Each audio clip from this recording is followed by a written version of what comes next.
dan selamat datang di TV5.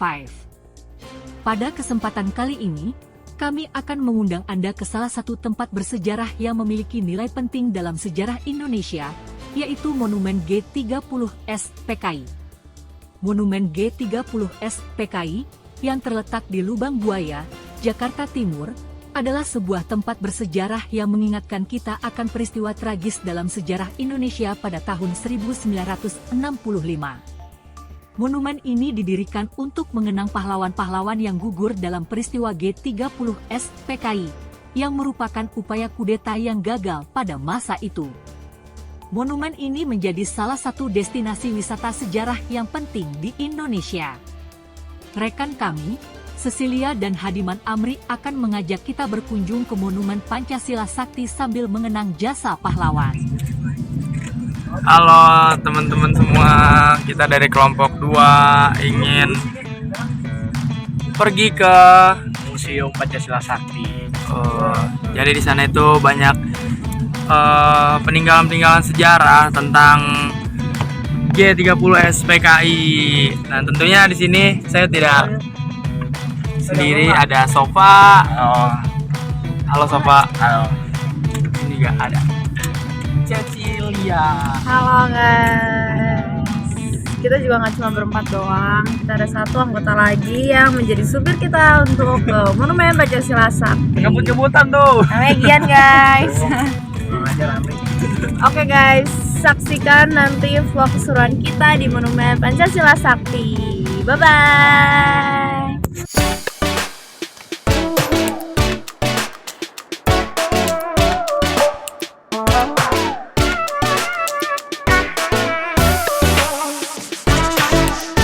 Boom, kita sudah sampai di museum apa, Sob? Museum Monumen Pancasila Sakti. Kita udah dapat bukunya tadi di depan. Guys, selain peninggalan-peninggalan di museum ini juga banyak loh jajanan-jajanan.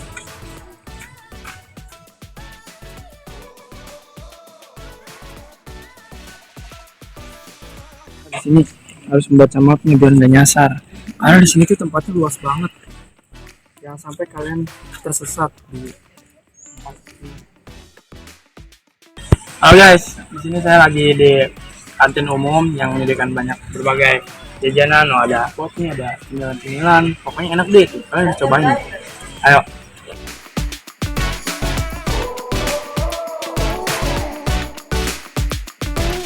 Gedung kuning yang saat kalian masuk gerbang, kalian akan menemukan ada truk yang dipakai untuk jemputan PNA Payasa. Dan ini tuh disalahgunakan oleh pemberontak G30S PKI untuk menculik dan juga mengangkut jenazah Brigjen TNI DI Panjaitan. Mobil dotcom yang kalian lihat sebelumnya, di sini ada dapur umum. Nah, dapur umum ini digunakan oleh para anggota G30S PKI pada tanggal 1 Oktober 1965. Di sini ada koleksi yang merupakan bukti sejarah dari peristiwa sebelum dan sesudah kejadian G30S PKI.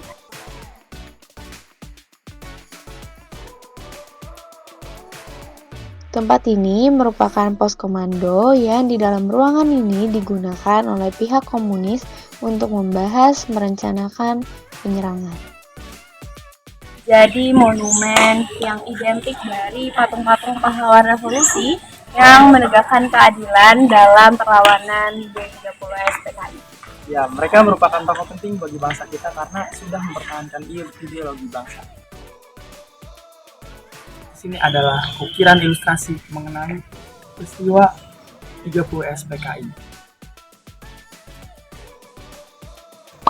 Kita sudah sampai di Sumur Maut, Lubang Buaya. Sumur Maut. Sumur Maut merupakan tempat atau lubang yang digunakan oleh komunis untuk membuang 7 jasad pahlawan revolusi dengan kedalaman 12 meter dan berdiameter 75 cm. Penyiksaan ini digunakan komunis untuk mensiksa beberapa tokoh yang masih hidup. Di antaranya ada 4 orang tokoh, yaitu ada Letu P.A. Tandean, Brigjen TNI Sutoyo, Majen R. Suprapto, dan Majen TNI Suparno. Rumah penyiksaan terhadap 4 tokoh para pahlawan, di mana mereka diculik di kediamannya dengan keadaan mata tertutup oleh kain berwarna merah dan tangan terikat oleh tali. Di dalam Monumen Pancasila Sakti ada 2 museum, yaitu Museum Paseban dan Museum Pengkhianatan PKI. Di sini juga ada teater yang bisa kalian saksikan ketika jadwal teater untuk pemutaran film beberapa hari dari 30 SPKI ada jadwalnya. Kalian bisa nonton. Di sini ada ruang benda bersejarah peninggalan G30S PKI. Mari kita lihat.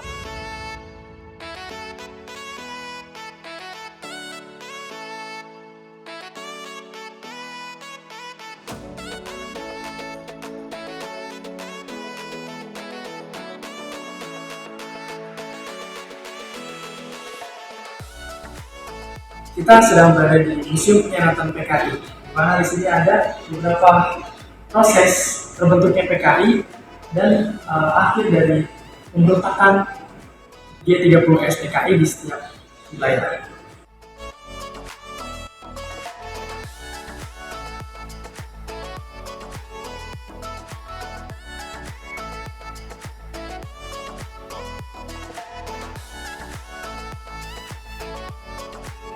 Guys, kita sudah berakhir di sini. Kalian sudah melihat semua penjelajahan kita selama di Monumen Pancasila Sakti. Buat kalian semua yang penasaran ada apa aja sih isi dari Museum Lubang Buaya, jangan lupa datang ke Monumen Pancasila Sakti. See you. Oke guys, kenapa sih kita harus banget datang ke Monumen Pancasila Sakti ini?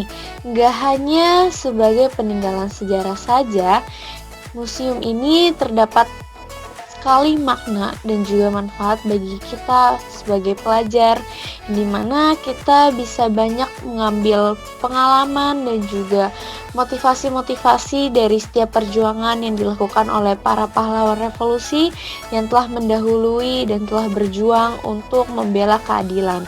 Nah, kita juga bisa belajar di mana bahwa proses setiap perjuangan yang dilakukan pahlawan itu sangat berdampak bagi kita di masa yang sekarang maupun masa yang akan datang. Jadi harus tetap bersyukur dan harus selalu ada menanamkan jiwa nasionalisme, cinta tanah air, dan hargai selalu jasa-jasa para pahlawan.